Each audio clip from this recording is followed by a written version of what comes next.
Good morning, everyone. Good morning. I am Rev Christine Dance, and my pronouns are she and her, and it is my honor to serve as your minister here at the Unitarian Universalist Congregation of Phoenix. Welcome. It is my great honor this morning to welcome our guest musician for the morning, Jade Dethridge. Jade, yes. Jade just graduated from ASU with her master's in saxophone performance and will be returning in the fall for her doctorate. This morning, she will be playing for us 5 of the Caprices. Did I say that right? The Caprices for solo flute by German composer Siegfried Karg Ellert. Welcome, Jade.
I can already tell it's going to be a fun morning.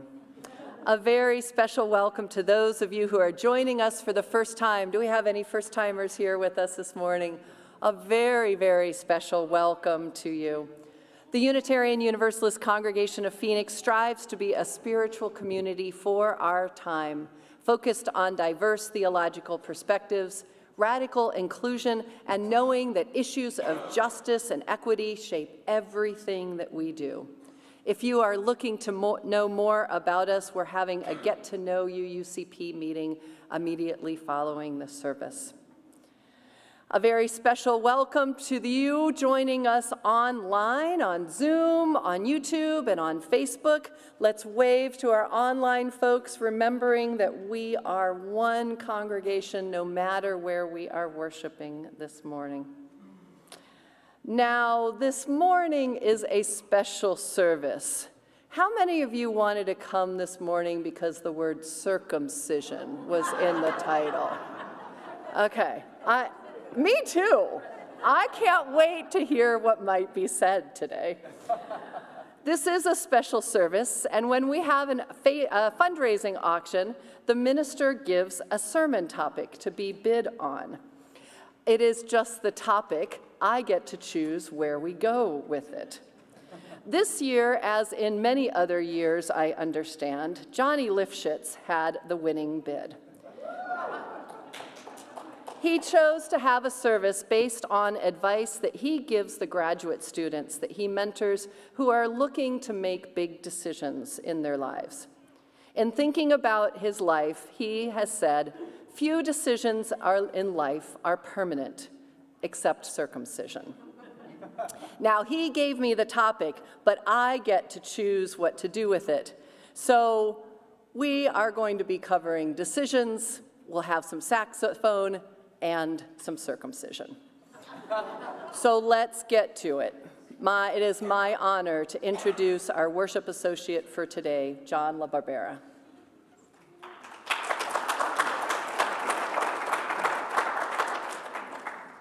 Good morning. Good morning. I am John LaBarbera. My pronouns are he and they, and I am your worship associate for today. And of course, there's Felix. Yeah. Our opening words are from Sherry Woodbury, the settled minister at the First Unitarian Church of Omaha. Here we are, gathered again at the cusp of the future, at the boundary that holds community together. We are here in a circle of love and trust, brought to this moment by a series of choices and promises, by hope and gratitude, by our shadows faced and befriended. Somewhere out there, all we dream is possible. Somewhere in here, we are sowing the seeds. Join me as we recite our covenant, and my uncle Buddy, lights our chalice. Of course, here you are. Love is the doctrine of this congregation. The quest for truth is our sacrament, and service is our prayer. To dwell together in peace, to seek knowledge in freedom, to share our strength in fellowship. Thus do we covenant. Lots going on here today. Very exciting. And everything going on at UUCP can be found at our website, phoenixuu.org, and our weekly newsletter, Compass. Next week is our congregational meeting immediately following service. We'll be voting on our budget, our slate of officers, and a small change in our bylaws. There will be 3 meetings to review the budget. The first one was before the service today. There is one immediately following the service today for in-person folks only, and there is one tomorrow night at 6 p.m. for online folks. 4 people have already died from the heat this year in Maricopa County, and many more are in danger as the temperatures continue to rise. The 2023 Heat Relief Network offers hydration, cooling, and heat relief respite centers throughout the valley. See how you can help on the Civic Engagement webpage. Also, after service, Sam Kirkland and Rev Christine are offering a one-time adult faith development class to explore the lyrics of one of our favorite UU hymns, Blue Boat Home. Come and join them for a participative and fun class. That was a fun word, thank you. Registration is open for OWL 1. This program for kids who have completed kindergarten through 3rd grade offers groundwork for strong relationships and science-based health education. Further information is available in the lobby. Kids Camp starts tomorrow. Yay! UUCP's amazing month-long kid-led day camp still has spots open for the kiddos in your life. For more than 35 years, we've provided a welcoming space for all kids to be wild, wonderful, and free. For our offering, we share the plate between UUCP and a different organization each week as a way to reflect our values. For June 2023, our Share the Plate partner is No More Deaths, No Mas Muertes. The mission for No More Deaths is to end death and suffering in the Mexico-U.S. borderlands through civil initiative. People of conscience working openly and in community to uphold fundamental human rights. Their work embraces the faith-based principles for immigration reform and focuses on the following themes: direct aid that extends the right to provide humanitarian assistance, witnessing and responding, consciousness raising, global movement building, and encouraging humane immigration policy. Please donate generously for all that you give to our congregation and our community partner. We are so grateful.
Good morning, everyone. My name is Katie Resendez, and I'm the Director of Children's Ministry here at UUC Phoenix. I want to invite anyone who wants to come up and sit closer for a little bit, too. Feel free to, and while y'all do that, I'm going to invite Bob up for a second. Also, just want everyone to be aware that if you move up here to sit for a little bit, you can stay up here. You don't have to go back and sit somewhere else. It's okay to sit up here. Maybe not right on the steps because it's easy to trip on you, but Bob, you wanted to tell us something. Hi, friends. I'm Bob. I run kids camp. Usually, I'm fancy today, and by 5 o'clock I'll be sweaty, stinky, like I always am, and covered in mud. And speaking to that, we are moving camp. Tomorrow is camp, and I know that doesn't strike panic in you like it does in me, but it strikes severe panic. And one of the things we usually do is we move all of our camp stuff from upstairs down and into the facilities.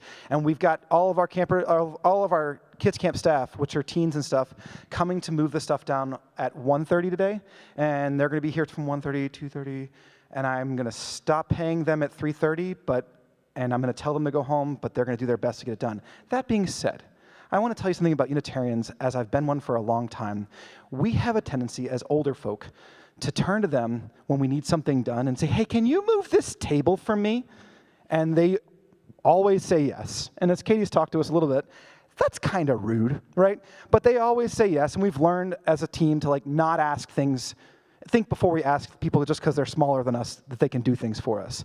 So knowing that we've worked on that, can we take one step further? If you're hanging around at 1:30, can they turn to you and be like, hey, can you help me move this thing? If you want to hang out and meet the kids camp staff who has built and run this entire thing, I don't do anything except for take legal liability for the situation, and they have done everything, and you want to help them move and find out, what is this giant ball? And they're like, oh, that's a Gaga ball. It's really cool. If you can hang out until 3:30 with us today and help us move, I'll probably buy a pizza or something, I don't know. We'll make it worth your time. Stick around. Anyone and everyone's welcome. It'll be a cool time to just kind of hang out after church, so thank you.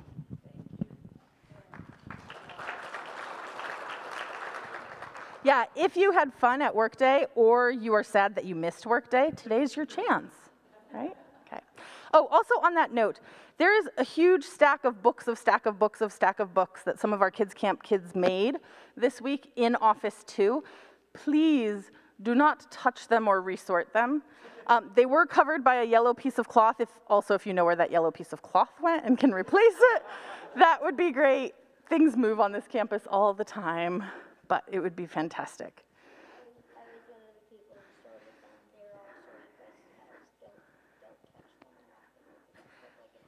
It took a long time, and they're kind of precarious, so be careful. It's our own temple of doom. Let's see if I have anything else. I think that's it. Okay, so today I want to talk to you about body modification. Body modification is any time we take our bodies and change something about it, usually in a permanent way. So that might be piercing ears, but it could also be cutting or dyeing hair. It can be having your nails done, or it can be something that Bob reminded me of, tattoos. My favorite UU-specific tattoos, did you know there's tons of UU-specific tattoos? Some of you all have them. Someone has the Phoenix chalice tattooed on them, and it's not who you think it is. I have a chalice tattoo. It's a pretty cool UU tattoo, but my favorite UU tattoo is a youth tattoo, and it is something that very clearly says, I am Unitarian Universalist, and I am a youth. I grew up in a congregation. Do you know what it's a tattoo of? A stack of chairs. And there's a group of youth who are now in their mid to late 20s who all have a stack of chairs tattooed right here or right here. So body modification, when you change your body, right? So today's sermon title has a word in it that is about body modification, is a type of body modification. It's circumcision. And circumcision is something that has this huge generational divide. It's something that used to be practiced in the US really, really commonly, all the time. And within just a span of about 8 years, With some medical changes and insurance regulation changes, it stopped being practiced across the board. People still do it, but it's not the assumed thing. So we're going to talk about what the heck is circumcision, because I think most of the people whose bodies made them want to stay in chairs today know what it is, and most of the people whose bodies made them want to come up here might not. Okay, so we're going to start with this. Babies are born, and they have bodies. Bodies have different body parts. And that's everything from different earlobes, different types of tongues, all sorts of things, to different genitalia. And we usually think about genitalia as vulva or penis. There's lots of other things that go in there and all sorts of stuff. Those are the categories we tend to think in because as folks who grew up in the US, we like to think in binaries. It's not great for our brains, but we do it. So we're going to focus on penises for a second. With penises, there is a little piece of skin that's free from the rest of the penis called the foreskin.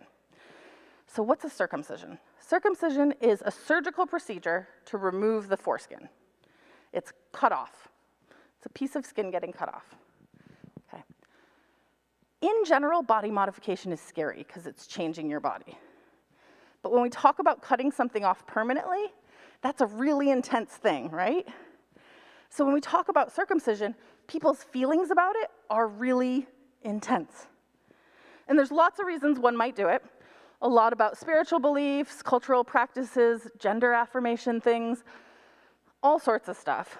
But what I want you to know is the difference that made the generational split is a medical decision. Because we used to believe that it was healthier, cleaner, safer to perform this procedure on people. And then we figured out, not so much. And science said, wait, maybe we should stop chopping people's body parts off because it was done mostly on babies. So now it is more frequent that people have circumcisions when they're older and are able to choose to do it. And that being said, some people still have it done as babies for all sorts of reasons. But it is a body modification thing that has changed. Now, can we go back to tattoos for a second?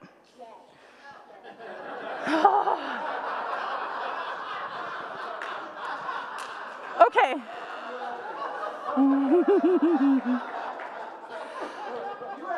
Okay, then we'll stay on penises. Where are my owl teachers? So, when I was a kid, if you got a tattoo that was visible, people would say, how are you ever going to get a job? You're never going to be able to do respectable work. You'll never be able to work at a bank. And I know the generation before me, it wasn't just about a visible tattoo, it was any tattoo at all. Now in my generation, my banker, down at Desert Schools down there, is covered in tattoos. He has full sleeves and he has a tattoo on his neck here. Do I think he's less of a banker? Oh.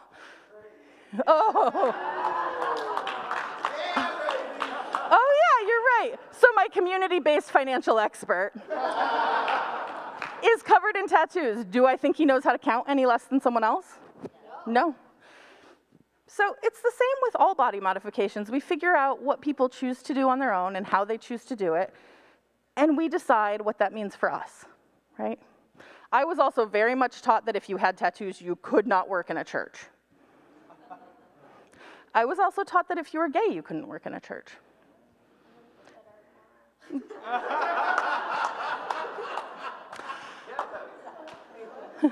So what I want us to remember is that ideas change, science changes, medical science changes, and society changes. And we have to be sure that when we support one another, we don't hold them to the beliefs of right now for decisions that were made back then that they can't change. And that we love and respect and honor everyone's ability to grow and learn. Because we like being able to grow and learn.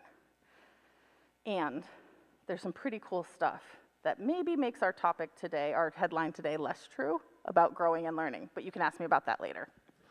That's all. And I think that's it. You're welcome to stand up.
It is the time when we share the joys and our sorrows of our community.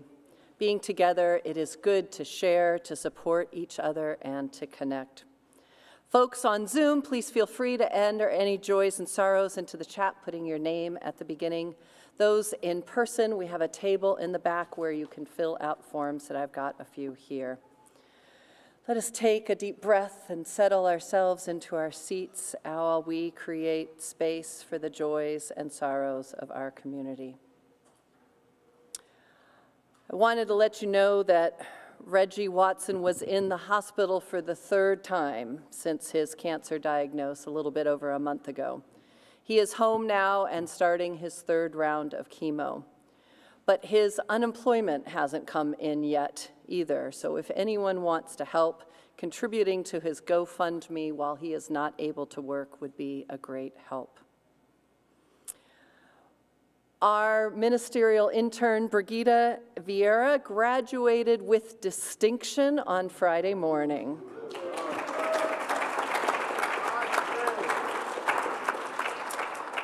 She also won what in A Christmas Story could only be called a major award on Thursday at their convocation. Don't tell her, but we're going to celebrate her next week. I hope that we get the chance. It's a big deal. We have online from Melissa Schwartz that Nancy Schwartz was selected as the trumpet section leader of the ASU marching band for next year. And I know that that's a big deal for the Schwartz-Amadei family, but we raised Nancy, right? And also a big celebration for Melissa Schwartz, who accepted the position as the managing broker for Paradise Valley Realty One Group office, for the whole office. Congratulations, Melissa.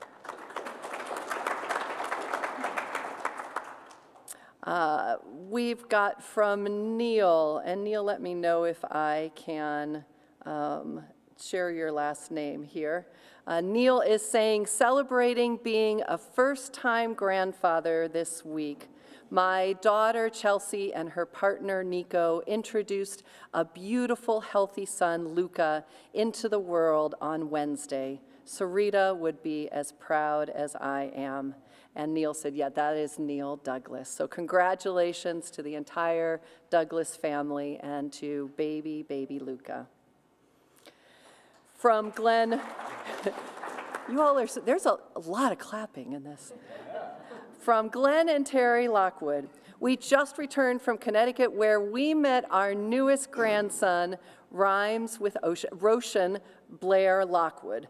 Roshan Blair Lockwood was born to our son Donovan and his wife Nishita on May 12th. Everyone is great and brother Arhan is adjusting quite well. Congratulations to the full Lockwood family. And thank you. From Chris Fallon, my company, Numbers Matter, made the top 20 LGBTQ-owned businesses in the Phoenix Business Journal. Yes! And not only is Chris a member here, but they are also our bookkeepers. So how lucky are we? Online folks here, we've got this is from Annalise. And Annalise and Lalana and McCall, if you're here, can you just give a little wave? Annalise says, I'm back. And for all the Forster family, Annalise says, I'm so excited to be here for the month of June. I missed everyone so much. So welcome back, Forsters. We're so glad you're home. And from a concern from Carol Benwell or CB, and I saw you come in, Carol. There you are, right there. CB has a concern about their brother, asking for support, and strength, and energy to go with my brother who is having a difficult time. Thank you. Sending it to you. For all of the joys and the sorrows of this community, those spoken and those held in the silent sanctuaries of our hearts, we send our love. Let us send some love online and in person, knowing that we are connected in our care. So much. For today's blessing, I want to invite anyone who received a ribbon to come up front here, most of our kids, because I want to give you a super gay, mega queer blessing for the beginning of Pride Month. So whether your identity is within the LGBTQ plus identity, or you consider yourself an ally, we all have the opportunity to reflect what Pride Month means to us. For you, is it the anniversary of a brick throwing by a trans woman at the Stonewall Bar? Is it a reason to buy rainbow items at Target? Is it an opportunity to release shame and fear instilled by childhood religion? Is it an opportunity to fight for legislation that protects our trans kids in every state of the country right now? Or is it just an opportunity to reflect on just how much beauty and joy and diversity that exists in the world and how much we are enhanced by it?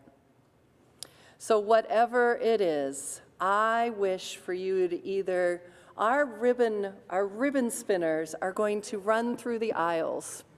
You can sit down and just take it in.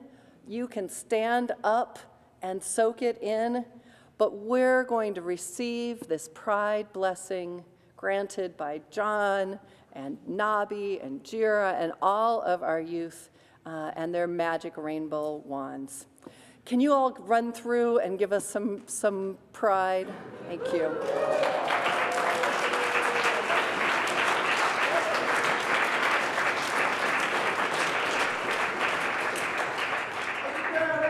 Yes, keep coming it through.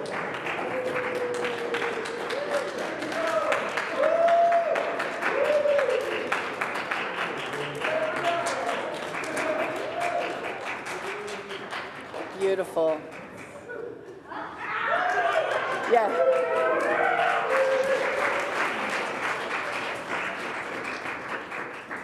And I want to say that this week I made an executive decision to change next week's topic based on Pride Month and based on what we have been experiencing here from, let's just call them outside forces who do not wish us well.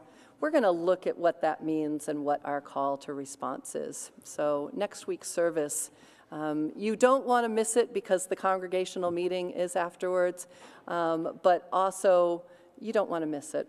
So thank you very much.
Today, we are honored to have two reflections. Before our worship associate, John LaBarbera, I'm delighted to invite to the pulpit Diane Targovnik, whose family has been associated with UUCP for about 5 years now, and who is one of our many multi-faith community members who has done incredible work in activism and advocacy. I'm glad to welcome Diane to come up here and share with you.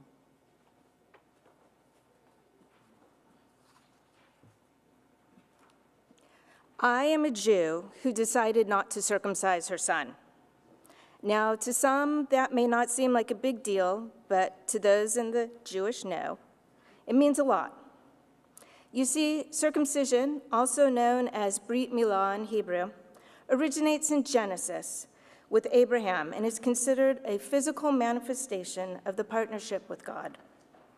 Now, take in mind that partnership has deviated over the millennium, from circumcising not being a central tenet in Judaism, to it becoming more of a tribal nick, to now the complete removal of the foreskin in an act performed by even the most non-affiliated Jews.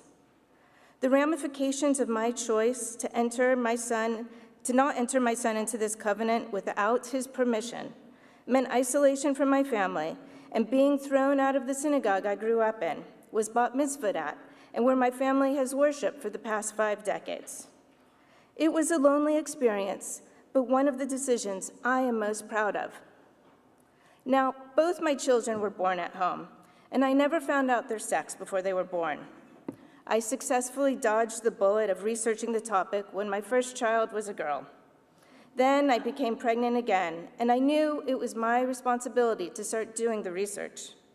As Maya Angelou said, "Do the best you can until you know better. Then, when you know better, do better." And as a parent, I felt it was my responsibility to start knowing more before potentially putting a knife to my child's future genitalia. It was difficult. My knee-jerk reactions to beginning this journey was that anyone who criticized circumcision was anti-Semitic. I am the granddaughter of refugees and a tad touchy about anti-Semitism. Then I found Cut the Film by Eli Unger. He was raised as an Orthodox Jew in Israel and made a movie about Jews exploring circumcision. As those of you who've been around the topic of circumcision know, often it is dismissed as merely cutting a small piece of skin. What I learned in that movie was that full-grown, that small piece of skin turns into a section of skin that is 5 inches by 7 inches, double-sided, that has the same type of nerve endings that are on the palm of your hand, and those 20,000 odd nerve endings are not found on the penis itself. Now, go ahead, tickle your palm. I will wait.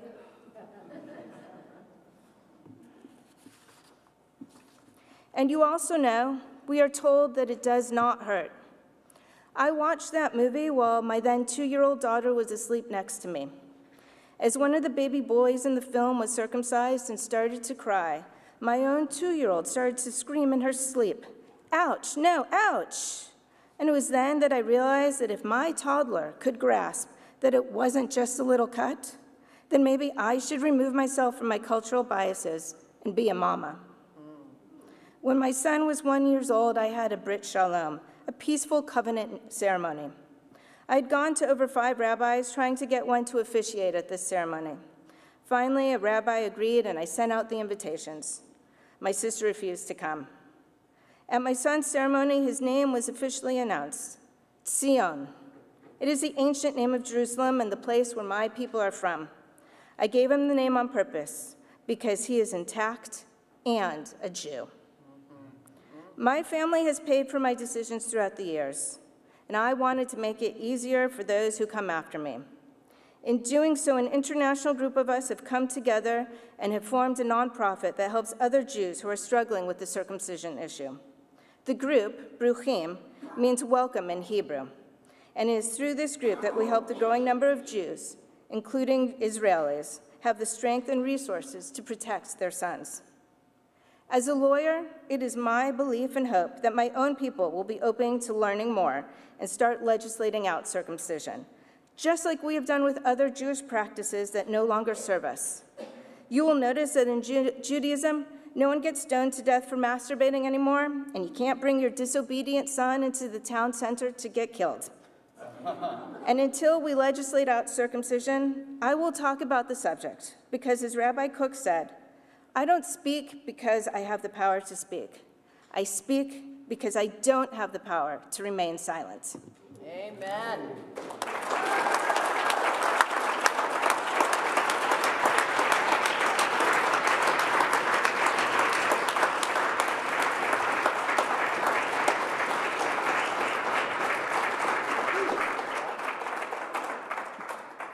Diane, that was powerful. Thank you so much. Yes, absolutely. Oh, looks like we have another song before I go up. No, let's do it afterwards. Okay, we'll do it after. When I initially saw the title of this service, the first thing that popped into my head was my own circumcision. Of course, I was a newborn at the time, and I have no memory of it, but I'm 100% sure that it was the most painful thing I experienced up to that point, and probably since. The next thing I noticed was the actual title of the service. Nothing is permanent. And goodness, does that describe my life. By the time I was 18, I moved 12 times. I know you're doing the math. That averages out to once every 1.5 years. Different schools, different neighborhoods, different people, different houses, different rooms. I was always the new person, always introducing myself and always trying to make good impressions. I was one new person to hundreds of people. Meanwhile, I'm just one person, having to meet hundreds of new people every couple of years. The trend continued once I left for college. Between 2007 and 2017, I moved 10 times. It's about once per year. Different life circumstances take you to different places. Living in dorms, living with roommates, moving in with somebody, breaking up and then moving in with them again, because that always works, right? Moving across the state for a job, then leaving that job and moving back. But nothing is permanent. In the past 6 years, I've moved once. Yes. In the past 6 years, I've worked in the same building. 4 different jobs. But still the same place, still the same neighborhood, still the same people. I have a son who's about to turn 4. That's no surprise to anybody. But he was a new person once. He stuck around. And it really is because of him that we started to come here. And for the first time in 35 years, I feel like I'm right at home.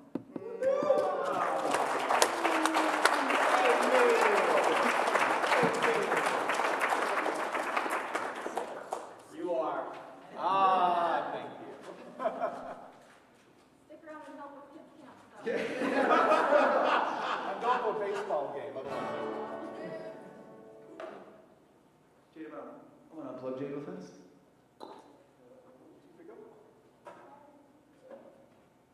Looks a little technical there. So I'm going to give you, Benji told me I should tell people about songs before I play them, and I'm bad at that. But this one's funny because Benji said you said you wanted to play the song that you wrote, and this service is on nothing, it's on, what's it on? Decisions, it was like on like, nothing's promised and nothing's permanent. You know, and I was like, cool, I'll play this song. And this song I wrote for my girlfriend. And then I saw this song was about you can change your mind. And she said, what's this service about? I was like, you can change your mind. And then today I was like, oh, it's also about circumcision, so I'm sorry.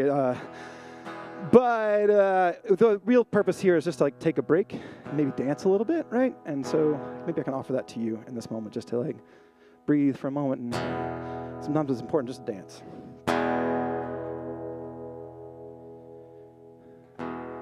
Don't spend no money on the present.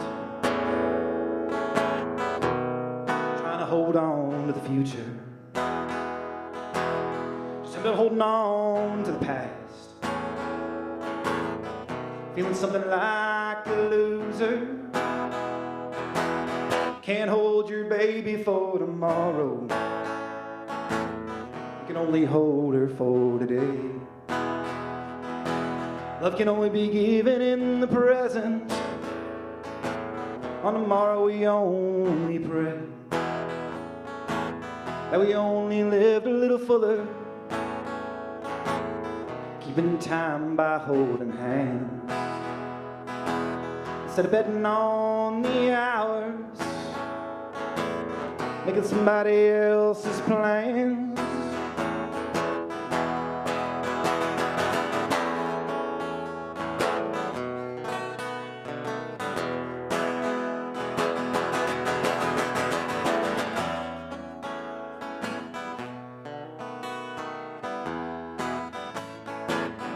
Buy her shoes and take her dancing.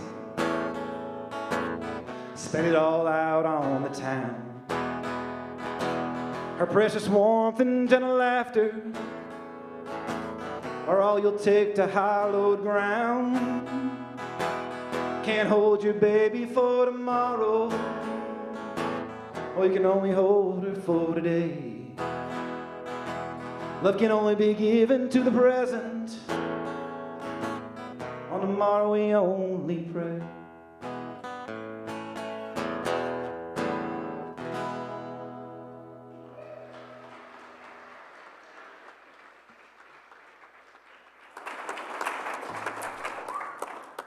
Thank you, Bob. When I was younger, everyone asked me, is that on? That's okay. There I am. When I was younger, everyone asked me what I wanted to be when I grew up. I knew I wanted to care for people. And because people told me I was smart, and because of the parents I had and how I was raised, I was taught that I needed to achieve. So, a doctor. A doctor I will be, sure, we'll do that.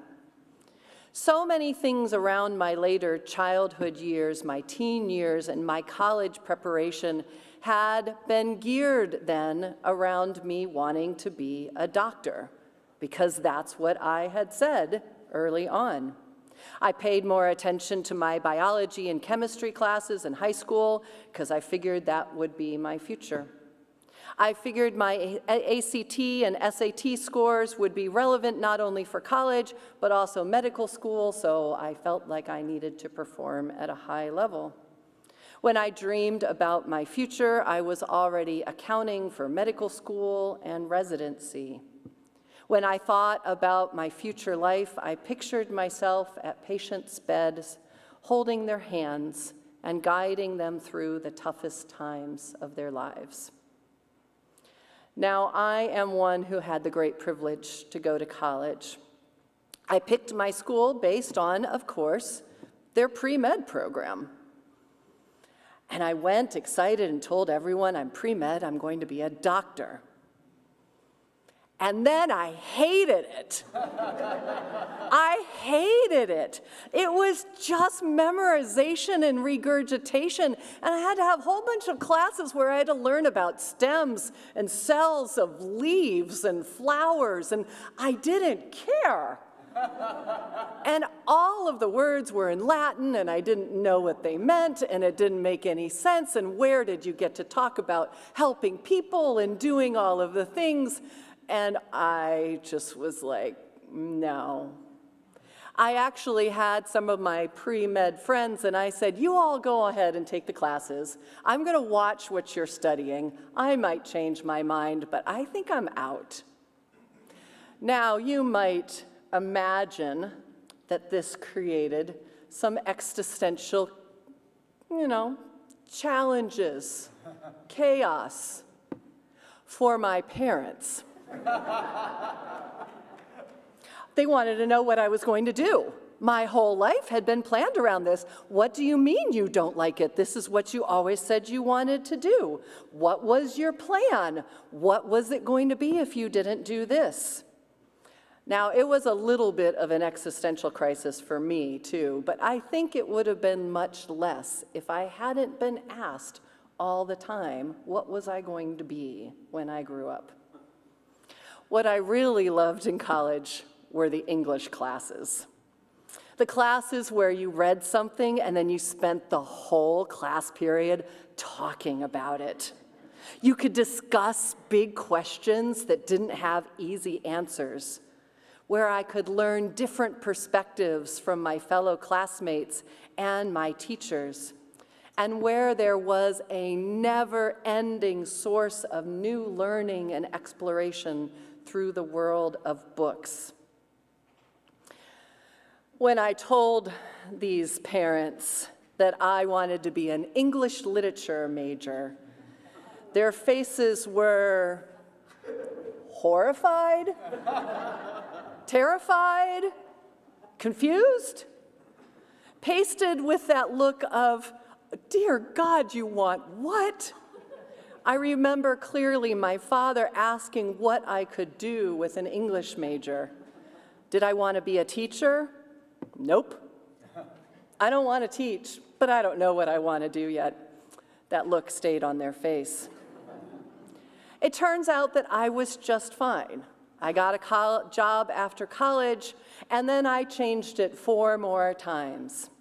And in my 40s, I decided I wanted to go towards a very different career, one that turns out would have me at that initial plan of being at patients' beds, holding their hands, guiding them through the toughest times in their lives.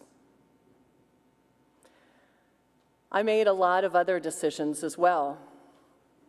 To get married, to have 2 kids, to move several times, to get divorced, to come out, to get married again, to move to be with you all here in Phoenix.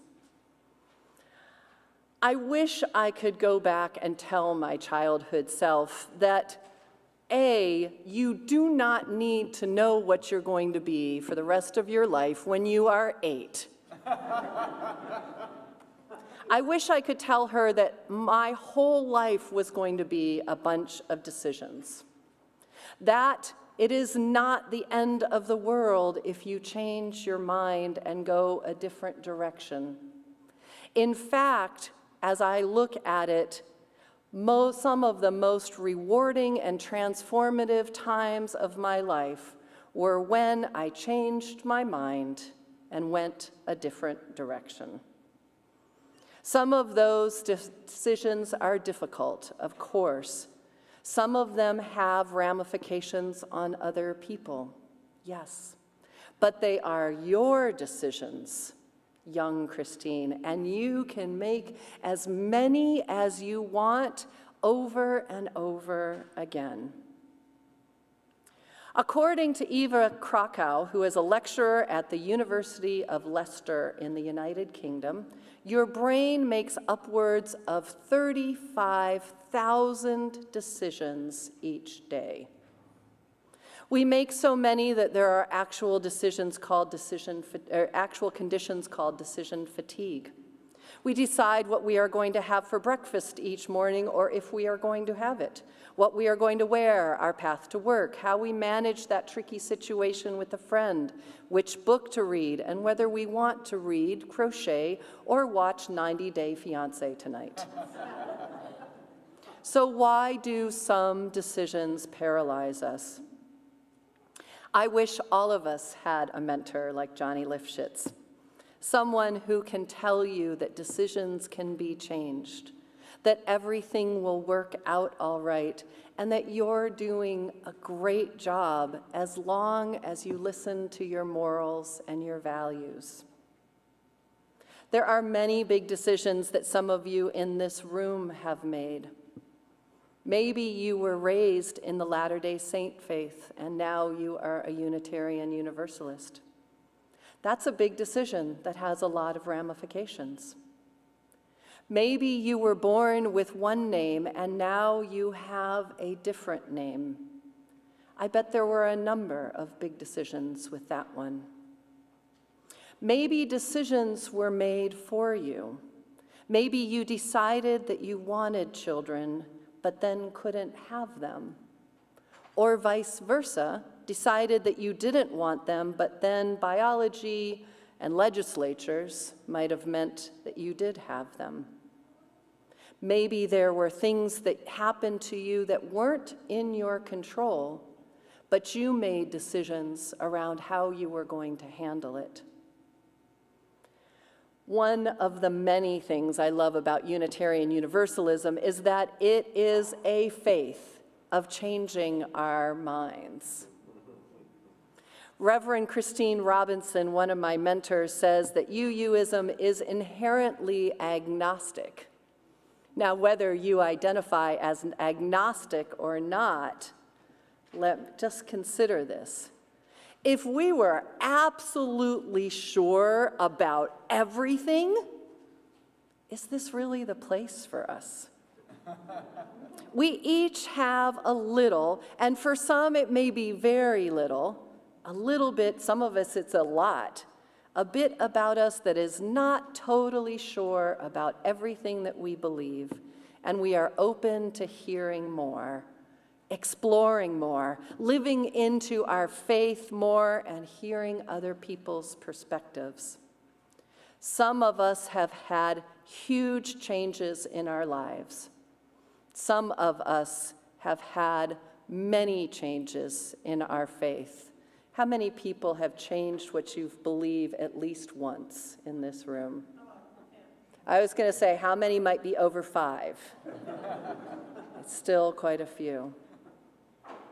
Some of us had those changes before coming here, and others have had them while we've been here, and both.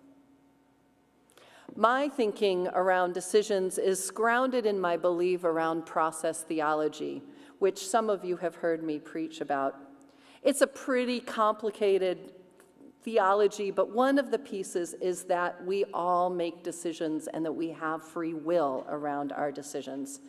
Through those decisions, we, and not God, change the world. Each decision I make has a small impact. Hopefully, it's for good on the world.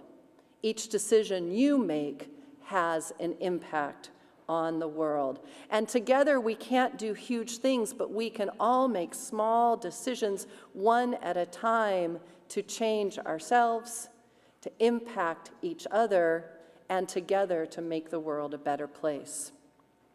Therefore, I believe our decisions are sacred. They are an extension of ourselves, and they are an extension of our values. But in describing these thoughts about decision-making, how they're not permanent, how they do have impact, the commonality is that we do them together. So I actually want to cede about 6 minutes of my sermon to you all, where we've got the opportunity to share the answers of 2 questions with each other. Now first, for our introverts, for whom the words that I just said, share with each other, just struck terror in you, I'm giving you the option first. You are welcome to reflect on these questions yourself. You can sit with your hands open like this to show that you're going to think in your own head about this decision.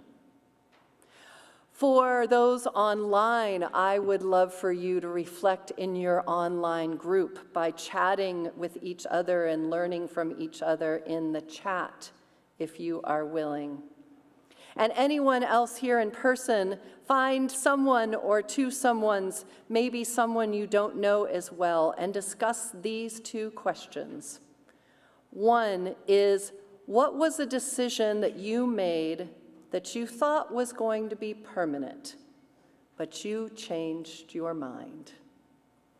And 2, what is the impact of that changed decision? Okay, let me say that again. What's a decision that you made that you thought was going to be permanent? It turns out it wasn't. And 2, what is the impact of that changed decision? I'm going to give you about 6 minutes for this, so if you have a pair, that's about 3 minutes each to share. If you've got 3 minutes, that's about 2 minutes to share. See, I just did the math for you. Use that to decide how many people you want to talk with or if you want to contemplate on your own. I'll ring the bell when we're done. Go ahead.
I'm loving seeing how the interaction is, particularly in the chat here, online folks. Thank you all for participating. I'm so, so glad that that happened on so many levels. How did that work for you all? Good. It's a what? It was a quick 6. Yes, you and I have got a class to lead, Sam. Yeah, there's things. So while we contemplate our decisions and our impact, let's hear from Jade one more time for one final piece of the movement.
Thank you so much, Jade, and good luck on your continued studies. We're so glad you could be with us today.